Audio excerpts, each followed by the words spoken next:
Hello everyone. तो आज के इस वीडियो पे हम बात करेंगे टाइप्स ऑफ असेसमेंट के चारों प्रकारों में से चौथे प्रकार पर, जिसका नाम है समेटिव असेसमेंट। ठीक है, समेटिव असेसमेंट को हिंदी में योगात्मक आकलन कहते हैं। तो योगात्मक आकलन के बारे में बात करने से पहले हम उसके बारे में थोड़ा सा चर्चा कर लेते हैं कि योगात्मक आकलन है क्या। योगात्मक आकलन यानी समेटिव असेसमेंट मूल्यांकन की तरह ही होता है। ठीक है, आकलन के इस प्रोसेस में बच्चों के सभी पक्षों से संबंधित जानकारियां एकत्रित की जाती है और उस जानकारियों के आधार पर ही निर्णय लिए जाते हैं और यह भी तय किया जाता है कि बच्चों का अधिगम स्तर कैसा है। तो चलिए अब हम योगात्मक आकलन को और भी डीपली तरीके से जानते हैं। तो चलिए बात करते हैं समेटिव असेसमेंट यानी योगात्मक आकलन के बारे में। हम सबसे पहले इसके इंट्रोडक्शन यानी परिचय पर बात करेंगे। योगात्मक आकलन एक प्रकार का मूल्यांकन है जो किसी भी शिक्षण अवधि के अंत में किया जाता है, जैसे एक इकाई यानी यूनिट, मासिक, अर्धवार्षिक, वार्षिक। ठीक है, तो इसका मुख्य उद्देश्य छात्रों के सीखने के स्तर का आकलन करना और उन्हें ग्रेड या प्रमाण पत्र प्रदान करना होता है और इसे ही योगात्मक आकलन कहा जाता है। देखिए, योगात्मक आकलन जो है ये एक प्रकार का मूल्यांकन ही है। जिस तरह से मूल्यांकन जो बच्चों के पूरे सेशन कंप्लीट होने के बाद किया जाता है, ठीक वैसे ही योगात्मक आकलन भी पूरे शिक्षण अवधि के कंप्लीट होने के बाद ही किया जाता है, जैसे बच्चों के सिलेबस का यूनिट कंप्लीट होने के बाद या फिर मंथली, हाफ ईयरली या ईयरली।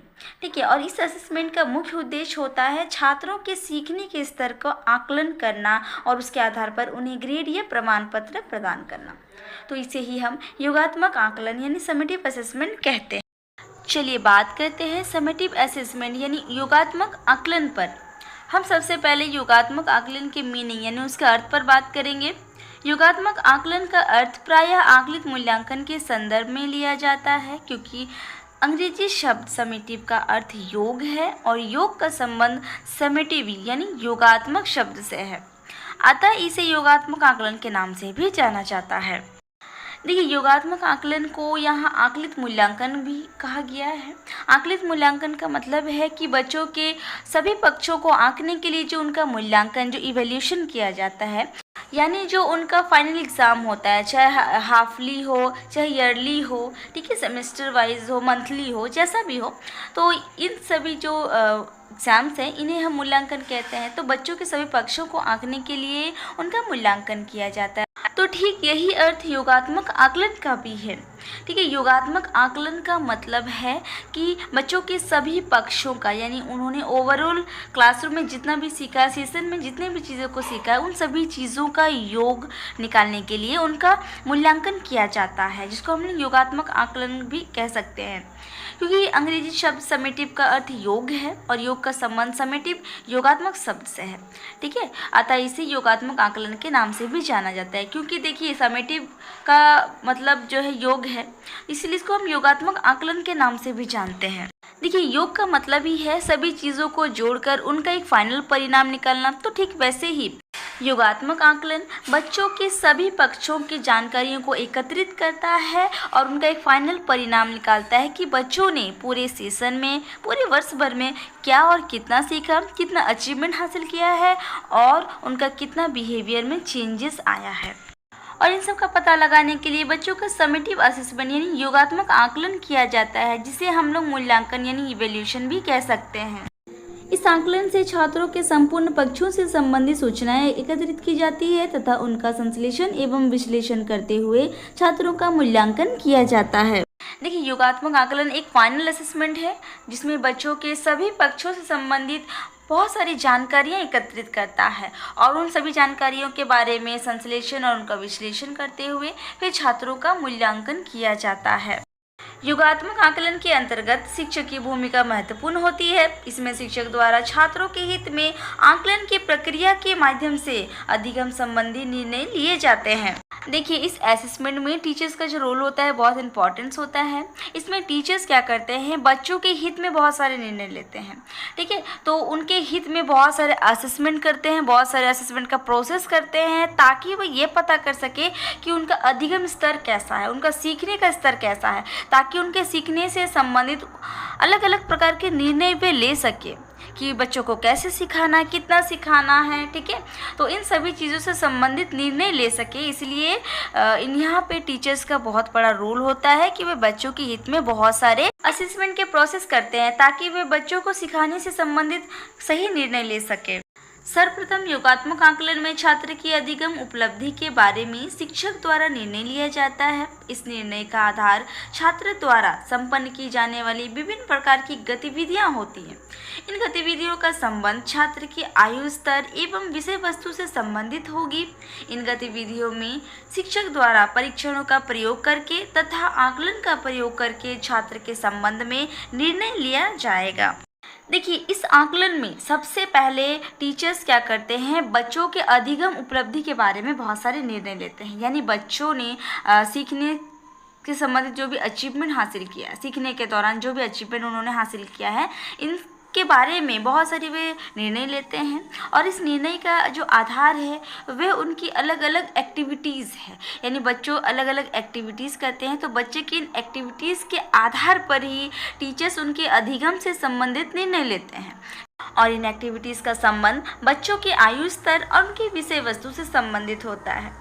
और इन एक्टिविटीज़ में यानी इन गतिविधियों में टीचर बहुत सारे परीक्षणों यानी बहुत सारे टेस्ट का प्रयोग करते हैं, बहुत सारे आकलन का प्रयोग करते हैं, और तभी जाकर बच्चों के सीखने से संबंधित यानी उनके अधिगम से संबंधित सही निर्णय ले पाते हैं।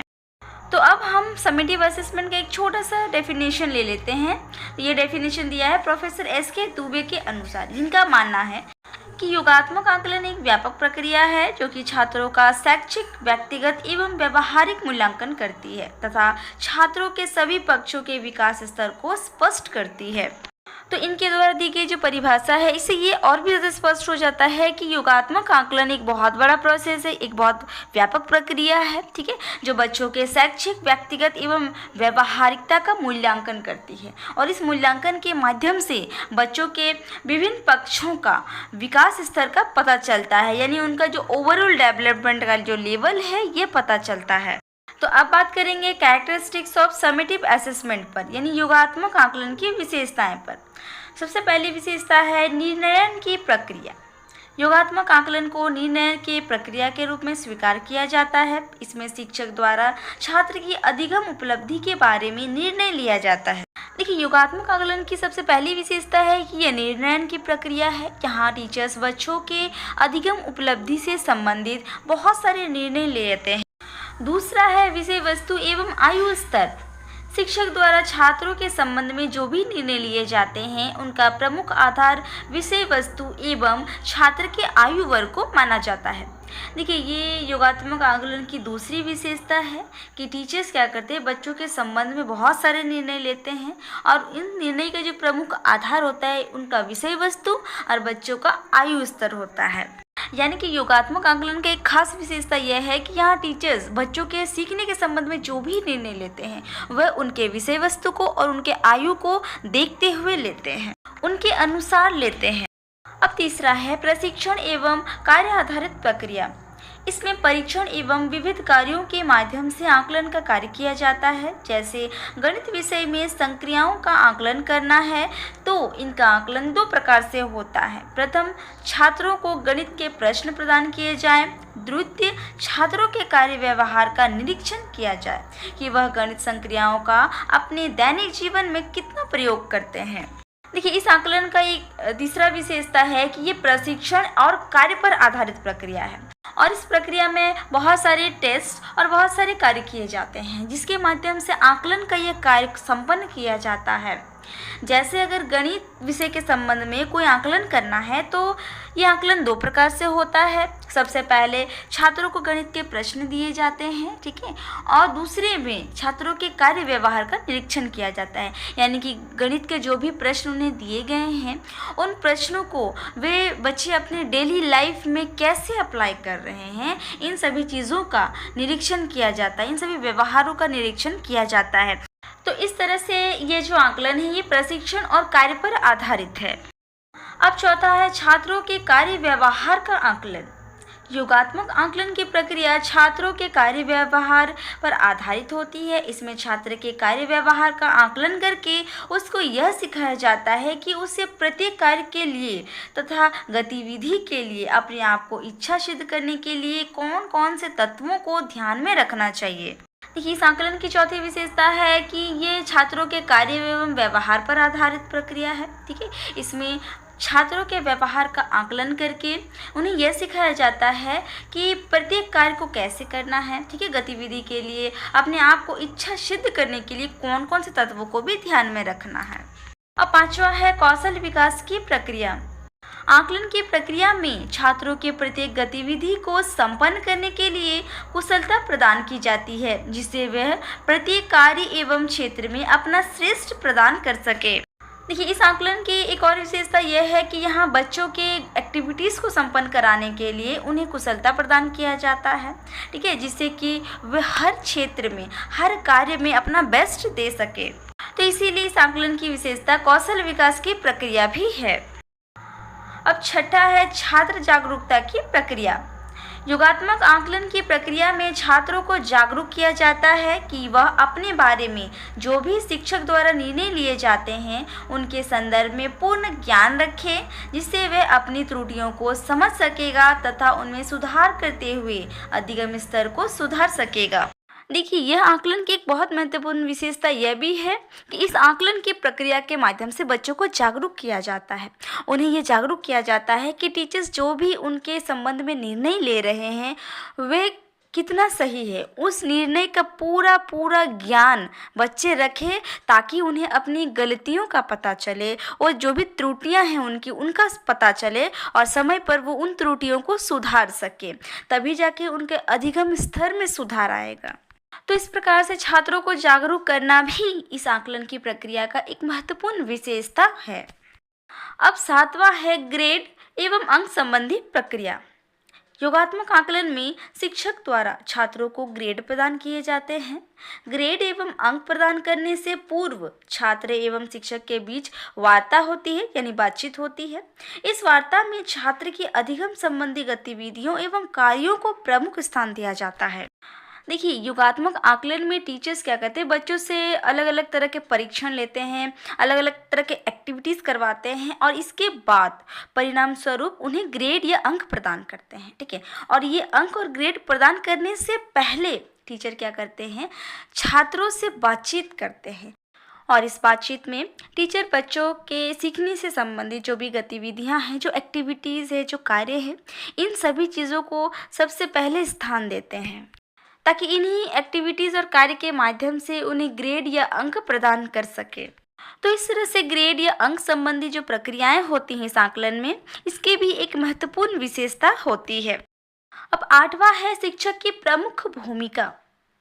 योगात्मक आकलन में शिक्षक की महत्वपूर्ण भूमिका होती है क्योंकि शिक्षक द्वारा ही अधिगम उपलब्धि के बारे में निर्णय लिए जाते हैं तथा छात्रों के लिए विभिन्न प्रकार की आवश्यक गतिविधि उपलब्ध कराकर उनके अधिगम स्तर को उच्च बनाया जाता है। देखिए, इस आकलन की एक महत्वपूर्ण विशेषता है कि इसमें टीचर्स का रोल बहुत इम्पोर्टेंट है। ठीक है, टीचर्स यहाँ बहुत ही महत्वपूर्ण भूमिका अदा करते हैं क्योंकि टीचर्स ही हैं जो बच्चों के सीखने से संबंधित अनेक तरह के निर्णय लेते हैं। ठीक है, टीचर्स ही हैं जो बच्चों के लिए अलग अलग प्रकार के एक्टिविटीज़ अवेलेबल कराते हैं। ठीक है, जो उनकी अधिगम स्तर को ऊंचा बनाता है, जो बच्चों के अधिगम स्तर को ऊंचा बनाता है। तो यह सभी निर्णय, यह सभी कार्य जो है टीचर्स द्वारा की जाती है, इसलिए यहाँ टीचर्स की भूमिका बहुत ही महत्वपूर्ण होती है। बहुत अहम रोल यहाँ पे टीचर्स का माना जाता है। अब नौवां है अधिगम स्तर में वृद्धि। आकलन के परिणाम के माध्यम से छात्रों के अधिगम स्तर में पूर्ण वृद्धि की संभावना होती है। जैसे एक छात्र को अगर गणित विषय में आकलन के परिणाम के स्वरूप सी ग्रेड प्राप्त होता है, जबकि उसमें ए ग्रेड प्राप्त करने की योग्यता है। देखिए, इस आकलन की एक विशेषता ये भी है कि यह आकलन बच्चों के अधिगम स्तर में भी वृद्धि कर सकता है। जैसे अगर कोई बच्चा क्लास में गणित के विषय में अगर परीक्षा के परिणाम स्वरूप ग्रेड सी लेके आता है, लेकिन उस बच्चे में ग्रेड ए लाने की क्षमता होती है, उस बच्चे में ग्रेड ए लाने की योग्यता है, फिर भी वो ग्रेड सी लेके आता है, तो ऐसे में टीचर्स क्या करते हैं, उसका असेसमेंट करते हैं और ये पता लगाते हैं कि बच्चे में ग्रेड ए लाने की क्षमता है। तो वे टीचर्स क्या करते हैं, बच्चे को मोटिवेट करते हैं और बच्चे भी मोटिवेट होकर प्रयास करते हैं और अपने अधिगम स्तर को सफल बनाते हैं। और जब छात्र एवं शिक्षक द्वारा प्रयास किया जाता है तो छात्र सी ग्रेड से बी तथा बी ग्रेड से ए तक पहुंचने का प्रयास करते हैं।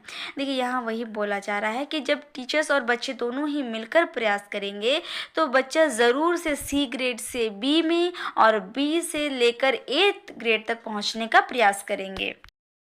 अब 10वां है आकलन में छात्रों की सहभागिता। इस प्रक्रिया में छात्रों की पूर्ण सहभागिता होती है। प्रत्येक छात्रों को आकलन के नियम, सिद्धांत एवं गतिविधियों के बारे में पूर्ण जानकारी भी होती है। देखिए, इस आकलन की यह भी एक विशेषता है कि इसमें छात्रों की सहभागिता होती है। इस प्रक्रिया में, आकलन की इस प्रक्रिया में बच्चे जो है पूरी तरीके से भाग लेते हैं और प्रत्येक बच्चे इस आकलन के नियम, इसके सिद्धांत और इनके जो भी गतिविधियाँ, जो एक्टिविटीज़ है, इसके बारे में पूर्ण रूप से जानकारी रखते हैं। तभी जाकर वे प्रयास करते हैं और सफल होते हैं। इसलिए इस आकलन की एक और विशेषता है कि इसमें बच्चों की सहभागिता होती है। तो अब हम बात करेंगे एडवांटेजेस ऑफ समेटिव असेसमेंट, यानी योगात्मक आकलन के कौन कौन से लाभ हैं। सबसे पहला एडवांटेज है, योगात्मक आकलन में आकलित मूल्यांकन में व्यापकता निहित होती है जो कि अन्य मूल्यांकन में नहीं पाई जाती है। तो देखिए, इस आकलन का एक एडवांटेज ये है कि इस आकलन में बच्चों के मूल्यांकन की जो प्रोसेस होता है ये बहुत व्यापक होता है, बहुत बड़ा होता है, जो दूसरे मूल्यांकन में नहीं होता है। दूसरा एडवांटेज है, इनमें छात्रों के समस्त पक्षों से संबंधित सूचनाएं एकत्रित की जाती है, यानी कि इस आकलन में बच्चों के सभी पक्षों से संबंधित, उनके बिहेवियर से संबंधित, ठीक है, उनके ज्ञान से संबंधित, बाकी उनके समझ से संबंधित, इन सभी पक्षों से संबंधित सूचनाओं को एकत्रित किया जाता है, इकट्ठा किया जाता है, जो दूसरे आकलन में नहीं होता। तीसरा है, सूचनाओं के संश्लेषण एवं विश्लेषण के आधार पर ही बच्चों का मूल्यांकन किया जाता है। एक और एडवांटेज ये है कि इस आकलन में बच्चों का जो भी सूचनाएं हैं, उन सभी सूचनाओं को ध्यान से, गहराई से संश्लेषण और विश्लेषण करते हुए ही बच्चों के संबंध में कुछ निर्णय लिया जाता है और इसके आधार पर बच्चों का मूल्यांकन भी किया जाता है। चौथा है, इसमें बच्चों के संबंध में सूचना प्राप्त करने के लिए विश्वसनीय एवं वैध स्रोतों का ही प्रयोग किया जाता है। एक और एडवांटेज यह है कि इस आकलन में बच्चों के संबंधित जो भी सूचनाएं एकत्रित किया गया, इकट्ठा किया गया है, उन सभी सूचनाओं पर एक विश्वसनीय और वैध स्रोतों का प्रयोग किया जाता है और तभी जाकर सही निर्णय लिया जाता है।